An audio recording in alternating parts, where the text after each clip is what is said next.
Here's 5 reasons why I wear sun sleeves on almost every ride. First, they're super light. They breathe really well. I hardly notice that they're on, and they do a great job protecting you from the sun. On a day like today in the low 50s, you can buy a little bit warmer ones, and both of them breathe very well. I find that they're very easy to just take down on a climb if it's hot. Even while I'm cycling, I just do that. If I want a little bit less material on my body.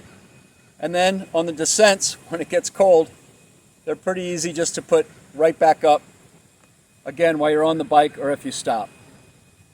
Another reason is I find this just to be so much more flexible than a jersey. So a day where you're going to go out and the weather's going to get warmer, with a jersey you're stuck with long sleeves all day. With these, they're very easy just to stop and take them off and put them in your back pocket. They're super light, they're super warm, they're super cool, and they're very washable. So those are 5 reasons. Maybe one more is every once in a while I fall, and they provide you a little bit of protection. Hope this helps.